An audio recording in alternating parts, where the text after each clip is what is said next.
ಎಷ್ಟು ಜನ ಆದ್ರು ಅಕ್ಕ? ಟೋಟಲ್ ಆಗಿ 22 ಜನ. ಏನತ್ಗೆ ಸಂಡೇ ನಿಮ್ಮ ಮ್ಯಾರೇಜ್ ಡೇ ಅಲ್ವಾ? ಫಂಕ್ಷನ್ಗೆ ಯಾರನ್ನ ಕರಿಬೇಕು ಅಂತ ಲಿಸ್ಟ್ ಬರ್ಕೋತಿದ್ದೀರಾ? ಅದಕ್ಕೆ ಯಾಕೆ ಅಷ್ಟು ದೊಡ್ಡ ಸೆಲೆಬ್ರೇಷನ್ಸ್ ವಿಶಾಲ್? ಅಷ್ಟಕ್ಕೂ ನನಗೆ ನನ್ನ ಗಂಡನೇ ಇಷ್ಟ ಇಲ್ಲ. ನನ್ನ ಮ್ಯಾರೇಜ್ ಆನಿವರ್ಸರಿಗೆ ಯಾರು ಸರ್ಪ್ರೈಸ್ ಕೊಡ್ಬೇಡಿ ಪ್ಲೀಸ್. ಮೇಲ್ಮೇಲೆ ಹಾಗಂತೀರಾ, ಮನ್ಸಲ್ಲಿ ಸೆಲೆಬ್ರೇಟ್ ಮಾಡ್ಕೋಬೇಕು ಅಂತ ನಿಮಗೂ ಇರುತ್ತಲ್ವಾ? ವಿಶಾಲ್, ಸೀರಿಯಸ್ ಆಗಿ ಹೇಳ್ತಿದ್ದೀನಿ. ಯಾವತ್ತಾದ್ರೂ ನನ್ಗೊಂದು ಬ್ಲೌಸ್ ಪೀಸ್ ಆದ್ರೂ ತಂದ್ಕೊಟ್ಟಿದಾರಾ? ಅಂತ ಅವನ ಜೊತೆ ನನ್ನ ಆನಿವರ್ಸರಿ ಅಂತ ಸೆಲೆಬ್ರೇಟ್ ಮಾಡ್ಬೇಕಾ? ಅಕ್ಕ, ನನಗೆ ಕ್ಲಾರಿಟಿ ಸಿಕ್ತು. ಹರ್ಷ ಅಂತ ಹೆಸರಿರೋ 14 ವರ್ಷದ ಹುಡುಗರು ಈ ಸುತ್ತಮುತ್ತದ ಏರಿಯಾಗಳಲ್ಲಿ 22 ಜನ ಇದ್ದಾರೆ. ನೀವು ಸರ್ಚ್ ಮಾಡ್ತಿರೋದು ಅವನ್ ಡೀಟೇಲ್ಸಾ? ಹೌದು ಯಜಮಾನ್ರೆ. ಇನ್ನೂ ಫಿಲ್ಟರ್ ಮಾಡಿದ್ರೆ 18 ಜನ ರೈತರ ಮಕ್ಕಳು. ಇದ್ರಲ್ಲಿರೋ ಒಬ್ಬನೇ ನನಗ್ ಕಾಣಿಸಿರೋ ಹರ್ಷ. ಆ ಹುಡುಗ ಸತ್ತಿದಾನಲ್ವಾ? ಡೆತ್ ಸರ್ಟಿಫಿಕೇಟ್ ಬಗ್ಗೆ ವಿಚಾರಿಸಿದ್ರೆ ಈಸಿಯಾಗಿ ಕಂಡು ಹಿಡಿಬೋದಲ್ವಾ ನೈನಿ? ಅಂತ ಸಮಾಚಾರ ಏನೂ ಇಲ್ಲ ಯಜಮಾನ್ರೆ. ಮಿಸ್ಸಿಂಗ್ ಕೇಸ್ ಕಂಪ್ಲೇಂಟ್ ಕೂಡ ಇಲ್ಲ ಅಂದ್ರೆ ಯಾರೋ ಈ ಕೊಲೆ ಕೇಸಲ್ಲಿ ತಲೆ ಹಾಕಿ ನ್ಯೂಸ್ ಆಗದಿರೋ ಹಾಗೆ ನೋಡ್ಕೊಂಡಿದ್ದಾರೆ ಅನ್ಸುತ್ತೆ. ಆ ಹುಡುಗನ ಆತ್ಮ ಇಲ್ಲಿ ಬಂದು ನಿನ್ ಜೊತೆ ಮಾತಾಡ್ತು ಅಂತ ಹೇಳ್ದೆ ಅಲ್ವಾ? ಏನ್ ಹೇಳ್ತು ನೈನಿ? ತಿಲೋತ್ತಮ ಅತ್ತೆ ನೋಡಿ ಭಯ ಪಟ್ಕೊಂಡಿದ್ದ. ಆ ರಾಕ್ಷಸಿನ್ ನೋಡಿದ್ರೆ ಯಾರಿಗಾದ್ರೂ ಹಾಗೆ ಅನ್ಸುತ್ತೆ. ಅದ್ಗೆ ಹಾಗಂತಲ್ಲ, ಮಾಮ್ನ ನೋಡಿದಾಗ ಯಾಕೆ ಹರ್ಷನ ಆತ್ಮ ಯಾಕೆ ಅಷ್ಟು ಗಾಬರಿ ಮಾಡ್ಕೊಂತು ಅನ್ನೋ ರೀತಿಯಲ್ಲಿ ನಾವು ಯೋಚಿಸ್ಬೇಕು.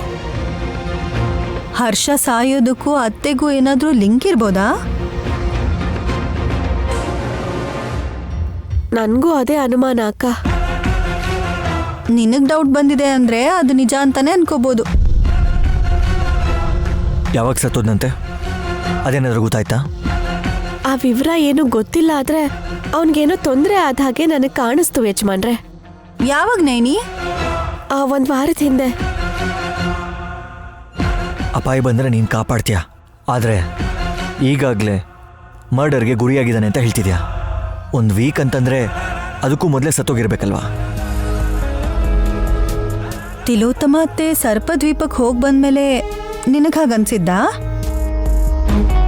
ಹೌದಕ್ಕ.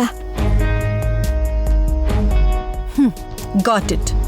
ಹಾಗಾದ್ರೆ ತಿಲ್ಲು ಆಂಟಿಗೆ ಆ ಹರ್ಷನ್ ಹತ್ಯೆಗೆ ಏನೋ ಲಿಂಕ್ ಇದೆ. ಇದನ್ನ ಗ್ಯಾರಂಟಿಯಾಗಿ ಬರೆದು ಕೊಡ್ತೀನಿ ನಾನು. ಅದೇ ಸಾಕ್ಷಿ ಇಲ್ಲದೆ ಆರೋಪ ಮಾಡೋ ಹಾಗಿಲ್ಲ. ಈ ಸಲ ಹರ್ಷ ಬಂದ್ರೆ ಎಲ್ಲ ವಿಷಯನೂ ಗೊತ್ತಾಗುತ್ತೆ.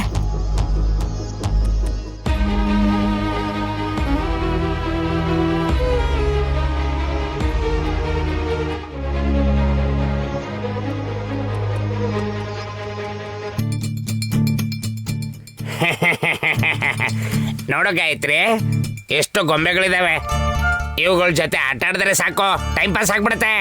ನಿಮ್ ಟೈಮ್ ಪಾಸ್ ಆಗೋಕೆ 7 ಗೊಂಬೆ ಜೊತೆ ಆಟ ಆಡ್ತಿದ್ದೀರಾ ಚಿಕ್ಕಪ್ಪ? ನಾನು ಹೇಳಿದ್ದು ಗಾಯತ್ರಿ ಪಾಪಗೋಸ್ಕರ ನಮ್ಮ. ಇವಳು ಮನುಷ್ಯರ ಜೊತೆನೆ ಆಟ ಆಡ್ತಿರ್ತಾಳೆ, ಗೊಂಬೆ ಎಲ್ಲ ಯಾಕೆ? ಅಮ್ಮನ್ ಹೋಲ್ಕೆ ಸುಮನ.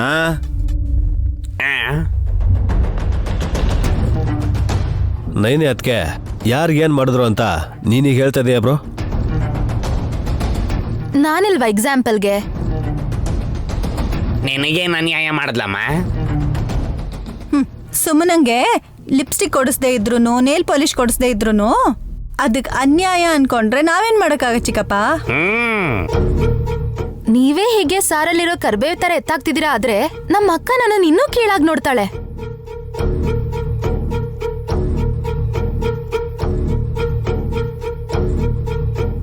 ನೀವ್ಯಾರೂ ಅಲ್ಲ, ನನ್ ಮೇಲೆ ಅಭಿಮಾನ ಇಟ್ಕೊಂಡು ಸಪೋರ್ಟ್ ಮಾಡೋದು ನಮ್ ತಿಲೋತ್ತಮ ಅತ್ತೆ ಒಬ್ರೆ. ಇವಾಗ ಯಾರನ್ನು ಉದ್ಧಾರ ಮಾಡ್ಬೇಕು ಅಂತ ಹೋಗಿದ್ದಾರೆ ಅತ್ತೆ? ಯಾರೋದ್ರು? ಅಮ್ಮನೇ ವಲ್ಲಭ ಮನೇಲಿಲ್ಲ. ರಾತ್ರಿಯಿಂದ ಕಾಣಿಸ್ತಾ ಇಲ್ಲ ಅವರು. ಅಯ್ಯ ಮಾಮ್, ಏನಾಗೋಯ್ತು ಮಾಮ್ ನಿಮ್ಗೆ? ಮಾಮ್ ಅಯ್ಯ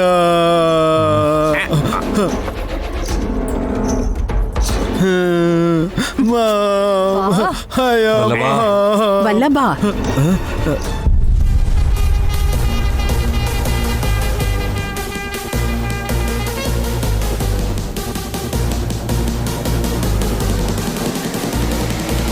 ದೊಡ್ಡಕ್ಕ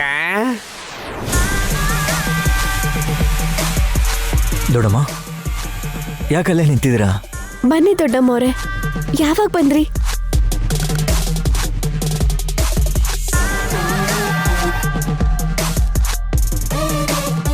ತಿಲೋತ್ತಮ ಇಲ್ಲ ಅಂತ ನೀವು ಹೇಳಿದಾಗ ಈ ಭೂಮಿ ಮೇಲೆ ಇಲ್ಲ ಅನ್ನೋ ಹಾಗೆ ಇವನ್ ರಂಪಾಟ ಮಾಡಿದ್ನಲ್ಲ, ಆಗ ಬಂದೆ ನಾನು.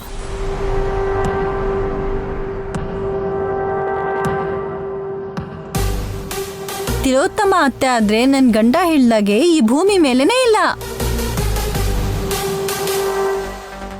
ಅದೇನಮ್ಮ ಹಾಗಂತೀಯ?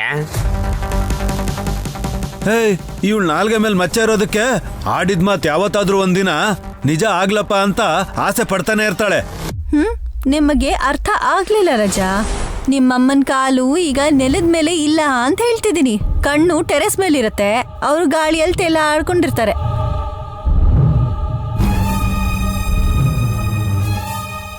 ಅನ್ಕೊಳ್ದೆ ಅಷ್ಟೈಶ್ವರ್ಯ ಸಿಕ್ಕಿದೆ ಅಂತ ಅಹಂಕಾರನಾ? ಮುಂಚೆ ಥರ ಇದ್ದಿದ್ರೆ ಹಾಗೆಲ್ಲ ಆಡ್ತಾ ಇರ್ಲಿಲ್ಲ ದೊಡ್ಡಮ್ಮ. 10 ದಿನದಲ್ಲೇ ನಿಮ್ಮೆಲ್ಲರೂ ಆಸ್ತಿ ಸೇರಿಸಿದ್ರೆ ಎಷ್ಟಾಗತ್ತೋ ಅಷ್ಟು ಸಂಪಾದಿಸಿದಾರಂತೆ, ಗೊತ್ತಾ ದೊಡ್ಡತ್ತೆ?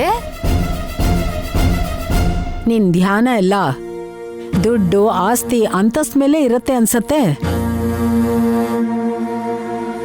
ಆಸೆ ಪಟ್ರೆ ನಿರಾಶೆ, ಆವೇಶ ಪಟ್ರೆ ಸುಸ್ತಾಗುತ್ತೆ ಅನ್ನೋದನ್ನ ನನ್ನ ತಂಗಿ ಯಾವಾಗ ತಿಳ್ಕೊಳ್ತಾಳೋ ಏನೋ.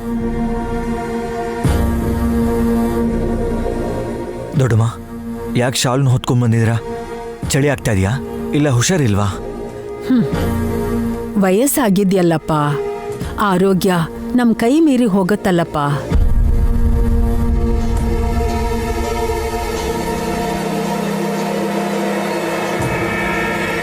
ಏನಾದ್ರೂ ಪ್ರಾಬ್ಲಮ್ ದೊಡ್ಡಮ್ಮ? ಏನೂ ಇಲ್ಲ, ನೀವೇನು ಟೆನ್ಷನ್ ಮಾಡ್ಕೋಬೇಡಿ.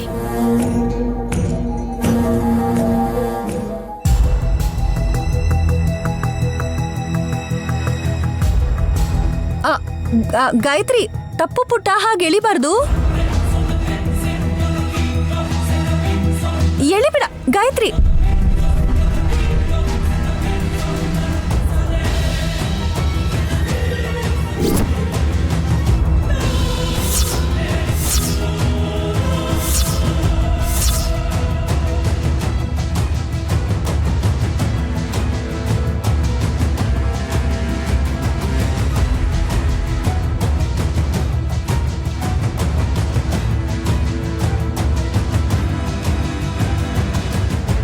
ದೊಡ್ಡಮ್ಮ,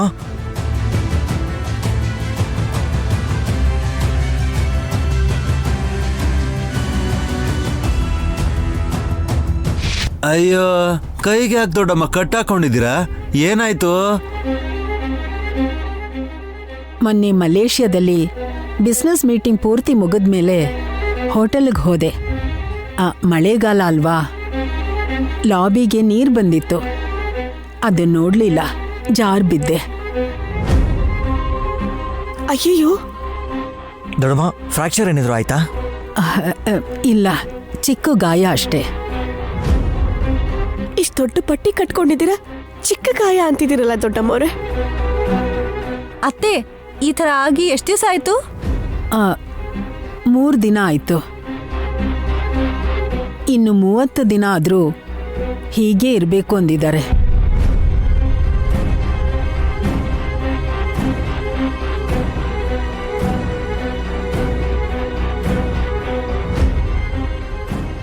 ಈ ಗಾಯತ್ರಿಯಿಂದ ನನಗೆ ಗಾಯ ಆಗಿರೋ ವಿಷಯ ಗೊತ್ತಾಯ್ತು.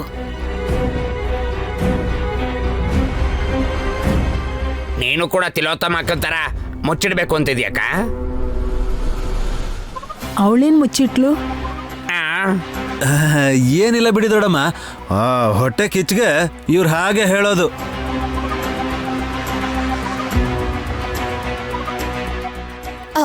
ಅದ್ರಲ್ಲಿ ಮುಚ್ಚ ಮರ ಯಾಕೆ ಬಾವಾ? ನಿಜನೇ ಹೇಳ್ಬೇಕು ತಾನೆ? ಏನ್ ಹೇಳಿದ್ರು ಹೊಡಿತಾರಲ್ವಾ? ದೊಡ್ಡತೆ ಬಂದಾಗ ಸುಮ್ನೆ ಇರ್ತಾರ ಹೇಳಿ?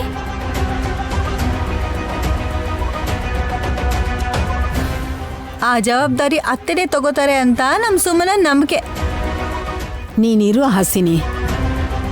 ಸುಮನಾ, ನೀನ್ ಹೇಳು. ಸರ್ಪದ್ವೀಪಕ್ ಹೋಗ್ ಬಂತಿಲೋ ತಮ್ಮ ಅತ್ತೆ ಅವ್ರ ಬಲ್ಗೈಗೆ ಪೆಟ್ಟಾಗಿದೆಯಂತೆ. ನಿಮ್ಗೂ ಬಲ್ಗೈಗೆ ಪೆಟ್ಟಾಗಿರೋದು ಕೋಇನ್ಸಿಡೆನ್ಸ್ ಆದ್ರೂ ಅದೃಷ್ಟದಲ್ಲಿ ವ್ಯತ್ಯಾಸ ಇದೆ. ಏನು ಅದು? ಇಲ್ಲೋ ತಮ್ಮ ಅತ್ತೆ ಕೈಗೆ ಹಾಗಾಗಿದ್ರಿಂದಾನೇ ಇಷ್ಟು ಸಂಪಾದಿಸಿದ್ರು ಅಂತ ಕೇಳ್ಪಟ್ಟೆ.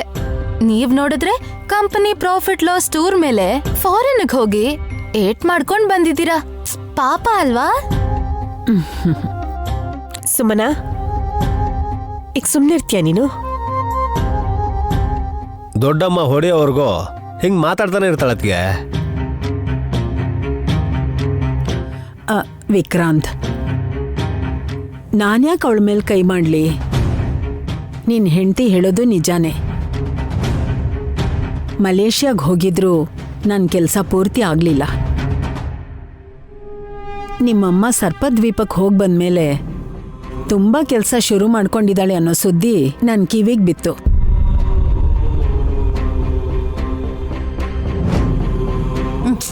ಅಯ್ಯೋ, ಅವ್ರ ವರ್ತನೆ ಬಗ್ಗೆ ಏನು ಅಂತ ಹೇಳಿ ಅತ್ತೆ. ಈ ಕೈ ಮುಟ್ಟಕ್ಕೂ ಬಿಡಲ್ಲ ಅವ್ರೈ.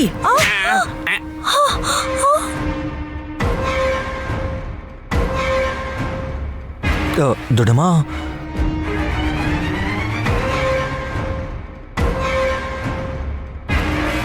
ಹೀಗ್ ಹೊಡಿತಾರೆ ಅಂತ ಹೇಳೋಷ್ಟಲ್ಲಿ ನೀವು ಹೊಡೆದೇ ಬಿಟ್ರಲ್ಲ ದೊಡ್ಡತ್ತೆ. ಅಯ್ಯೋ, ಜೋರಾಗಿ ಹೊಡೆದ್ನ ಹಾಸಿನಿ. ಎಂತ ಕೆಲಸ ಮಾಡ್ಬಿಟ್ಟೆ. ನೀವು ಬೇಜಾರು ಮಾಡ್ಕೋಬೇಡಿ ದೊಡ್ಡಮ್ಮವ್ರೆ. ತುಂಬಾ ನೋವಿರೋದಕ್ಕೆ ಹಾಸಿನಿ ಅಕ್ಕ ಮುಟ್ಟಿದ ತಕ್ಷಣ ನೀವು ಒಳಗೆ ಹೊಡೆದ್ರಿ ಅಂತ ಅರ್ಥ ಮಾಡ್ಕೋಬಹುದು. ಹೊಡೆದಿದ್ದು ದೊಡ್ಡತ್ತೆ, ಹೊಡೆಸ್ಕೊಂಡಿದ್ದು ಹಾಸಿನಿ ಅಕ್ಕ. ನೀನ್ ಅರ್ಥ ಮಾಡ್ಕೊಳಕ್ ಏನಿದೆ ಅಕ್ಕ ಮಧ್ಯದಲ್ಲಿ? ಹೂ ತಗೊಂಬಂದಿದ್ದೇನೆ ಇಡೋದಕ್ಕೆ. ಹೌದು ಕಣೋ, ಸುಮನಾಗ್ ಬೇರೆ ಕೆಲ್ಸನೇ ಇಲ್ಲ ಅನ್ನೋ ತರ ನೀವು ಬೇಜಾನ್ ವ್ಯಂಗ್ಯ ಮಾಡ್ತೀರಾ. ಏಟ್ ತಿಂದಿದ್ ನನ್ನ ಹೆಂಡತಿ ಆದ್ರೂ ಇವನ್ ಹೆಂಡತಿ ಅಡ್ಡ ಬಂದು ದೊಡ್ಡಮ್ಮನ ಯಾಕೆ ಸಮಾಧಾನ ಮಾಡ್ತಾ ಇದ್ದಾಳೆ? ವಲ್ಲಭ, ದೊಡ್ಡಮ್ಮ ನಂದ್ಕೊಂಡ್ರೆ ನಾನಿಂದ ನೋಡಕ್ಕಾಗಲ್ಲ. ಮಿಗ್ತಾರೆಲ್ಲ ನಿಂತ್ಕೊಂಡು ಡ್ಯಾನ್ಸ್ ಮಾಡ್ತಾರಾ? ಅದೇ ನಮ್ಮ ಮಾಮ್ ಆಗಿದ್ರೆ ಬಾಯಿಗೆ ಬಂದಾಗ ಬೈತಿದ್ರಿ. ದೊಡ್ಡಮ್ಮಂಗೆ ಏನೂ ಹೇಳ್ತಿಲ್ಲ. ಸ್ವಾರ್ಥಿಗಳು.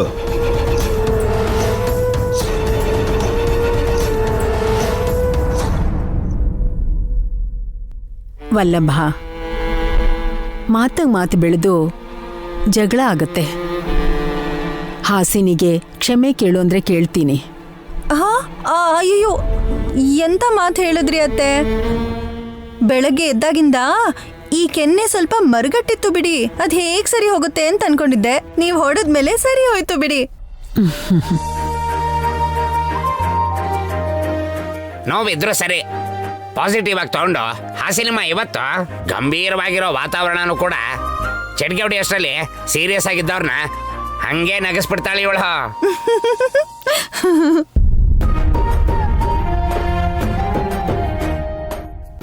ಅಪ್ಪ, ಮತ್ತೆ ಎಲ್ರ ಮುಖದಲ್ಲೂ ಸಂತೋಷದ ಕಳೆ ನೋಡಿದ್ವಿ. ಗಾಯತ್ರಿ ಏನಾದ್ರೂ ಆ ಶಾಲ್ನ ಎಳ್ದಿಲ್ಲ ಅಂದಿದ್ರೆ ಇಷ್ಟೆಲ್ಲ ಆಗ್ತಾನೆ ಇರ್ಲಿಲ್ಲ.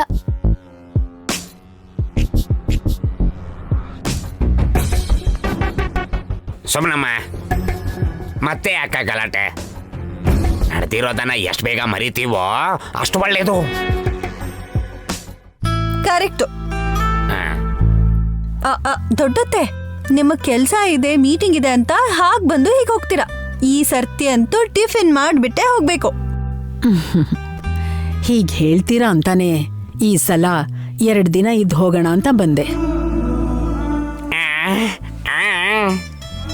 ಎಂಥ ಒಳ್ಳೆ ಮಾತು ಹೇಳಿದ್ರಿ ದೊಡ್ಡಮ್ಮವ್ರೆ. ವಲ್ಲಭ, ತಿಲುತ್ತಮ್ಮ ಮಮ್ಗೆ ಫೋನ್ ಮಾಡಿ ಬೇಗ ಬರೋದಕ್ಕೆ ಹೇಳು. ಸ್ವಿಚ್ ಆಫ್ ಬರ್ತಾ ಇದೆ ಫೋನು.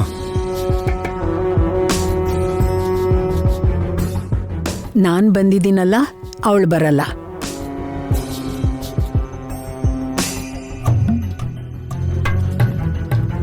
ಭಯ ಪಟ್ಕೊಂಡಿರ್ತೀರಾ ಅಂತಾರ ದೊಡ್ಡಮ್ಮ. ಸರ್ಪದ್ವೀಪದಿಂದ ಹೇಗ್ ವಾಪಸ್ ಬಂದೆ ಅಂತ, ಅಷ್ಟೊಂದು ಅದೃಷ್ಟ ಹೇಗ್ ಸಿಕ್ತು ಅಂತ, ಈ ತರ ಪ್ರಶ್ನೆಗಳನ್ನ ಕೇಳ್ತೀನಿ ಅಂತ ತಪ್ಪಿಸ್ಕೊಂಡಿರ್ತಾಳೆ.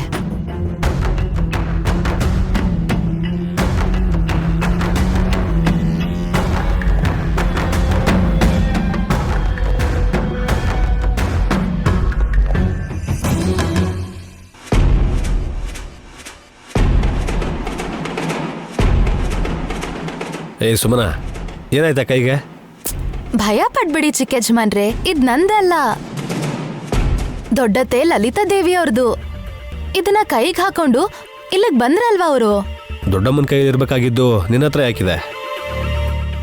ದೊಡ್ಡತೆ ಸ್ನಾನ ಮಾಡ್ಕೊಂಡ್ ಬರ್ತೀನಿ ಅಂತ ವಾಶ್ರೂಮಿಗೆ ಹೋದ್ರು. ಬೆಡ್ ಮೇಲೆ ಇದಿತ್ತು. ಅವ್ರು ಇದನ್ನ ಹಾಕೊಂಡ್ರು. ಆ ಸೀರೆಯಲ್ಲಿ ಅವ್ರು ಎಷ್ಟ್ ಚೆನ್ನಾಗಿ ಕಾಣಿಸ್ತಿದ್ರಲ್ವಾ? ನಾನ್ ಹಾಕೊಂಡ್ರೆ ಹೇಗ್ ಕಾಣಿಸ್ತೀನೋ ಏನೋ ಅಂತ ಹಾಕೊಂಡ್ ನೋಡೋಣ ಅಂತ ಇಲ್ಲಿಗೆ ತಗೊಂಡ್ ಬಂದೆ.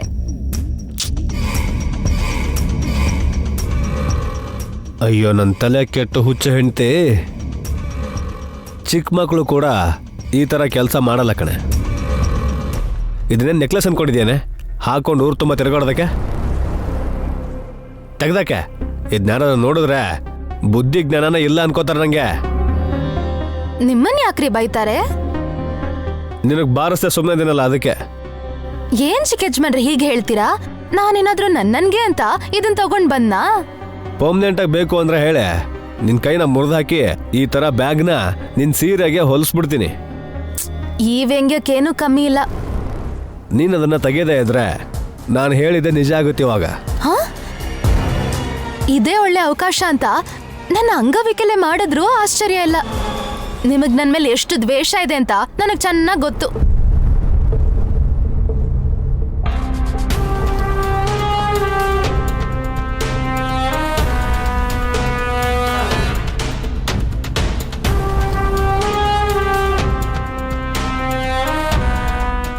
ಇದೇನಿದು ಕಲರ್ ಅನ್ಕೋತೇನೆ. ಎಲ್ಲಿ? ಒಳಗಡೆ ಏನೋ ಗೊತ್ತಿಲ್ಲ. ನಿನ್ ಕೈ ಕೂಡ ಅಂಟ್ಕೊಂಡಿದೆ. ಚೀಚಿ, ಏನ್ರಿ ಇದು? ಮಸಿ ನನ್ಗೂ ಅಂಟಿದೆ. ನೋಡೋದಕ್ಕೆ ಹೊಸ ಥರನೇ ಇದೆ. ಆಯಿಂಟ್ಮೆಂಟ್ ಕಲರ್ ಕೂಡ ಅಲ್ಲ, ಮಸಿ ಥರ ಇದೆ ಅಂತಂದ್ರೆ ಇದು ಪ್ರಾಡಕ್ಟ್ ಡಿಫೆಕ್ಟಾ? ಇಲ್ಲ ಅಂದ್ರೆ ನೀವು ನನ್ ಮೇಲಲ್ಲ, ಎಲ್ರ ಮೇಲೂ ಅನುಮಾನ ಪಡೋದ್ರಿಂದಾನೇ ನೀವು ಬೇಗ ಎಲ್ರ ದೃಷ್ಟಿಯಲ್ಲೂ ಕೆಟ್ಟವ್ರಾಗ್ತೀರಾ. ಏಯ್, ಸ್ವಲ್ಪ ಬಾಯಿ ಮುಚ್ಕೊಂಡಿರ್ತೇನೆ. ದೊಡ್ಡಮ್ಮಂಗೆ ಯಾಮಾರಿಸಿದ್ದಾರೆ ಅಂದ್ರೆ ಆ ಶಾಪ್ ಅವ್ರು ಯಾರು ಅಂತ ಯೋಚನೆ ಮಾಡ್ತಿದ್ದೆ. ಅಡ್ರೆಸ್ ತಿಳ್ಕೊಂಡು ಇನ್ನೊಂದು ತಗೊಂಡ್ ಬರ್ತೀರಾ ಹೇಗೆ? ಏನು ಸುಮ್ಮನೆ ಬರಲ್ವೇ? ದೊಡ್ಡಮ್ಮನ್ ಕೇಳಿದ್ರೆ ಕರೆಕ್ಟಾಗಿ ಹೇಳ್ತಾರೆ. ಕೊಡ್ರಿ ಇಲ್ಲಿ. ಅವ್ರ ಮುಂದೆ ನೀವ್ಯಾಕೆ ಚೀಪ್ ಆಗ್ಬೇಕು? ನಾನ್ ತಗೊಂಡ್ ಬಂದು ತಪ್ಪು ಮಾಡ್ದೆ ಅನ್ಸತ್ತೆ. ವಾಶ್ರೂಮ್ ಇಂದ ಅವ್ರು ಬರೋ ಅಷ್ಟ್ರಲ್ಲಿ ಅಲ್ಲೇ ಇಟ್ಬಿಟ್ಟು ಬರ್ತೀನಿ. ಏನೋ ಆಗಿರ್ಬೋದು ಅಂತ ನನಗೆ ಡೌಟ್ ಬರ್ತಿದೆ. ಏನಾಗಿರ್ಬೋದು?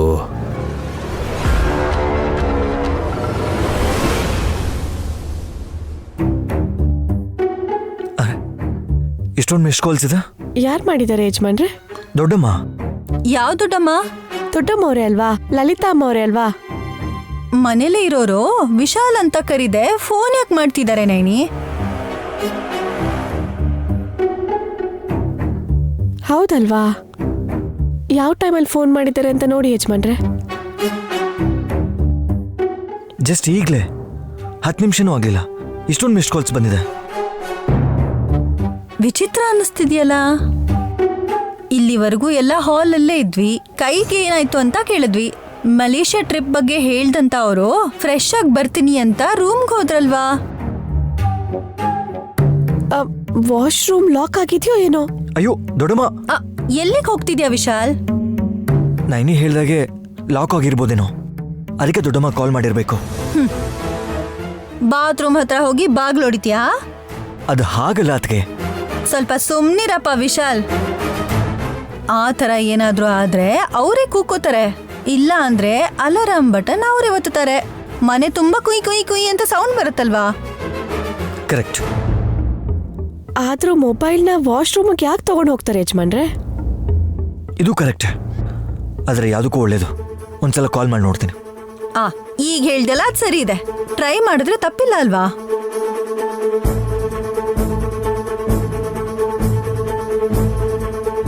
ಕಾಲ್ ವೇಟಿಂಗ್ ಬರ್ತಿದ. ಈಗ ನನ್ನ ಕಾಲ್ ಕಟ್ ಮಾಡಿದ್ರು ದೊಡ್ಡಮ್ಮ. ಬಾತ್ರೂಮಲ್ಲಿ ಕೂಡ ದೊಡ್ಡತ್ತೆ ಬಿಸ್ನೆಸ್ ಮೀಟಿಂಗ್ಸ್ನ ಇಟ್ಕೊಳ್ಳೋದಕ್ಕೋ ಏನೋ ಅಷ್ಟೊಂದು ದುಡ್ಡು ಮಾಡಿದ್ದಾರೆ ಅವರು. ಮೆಸೇಜ್ ಬಂದಿದೆ.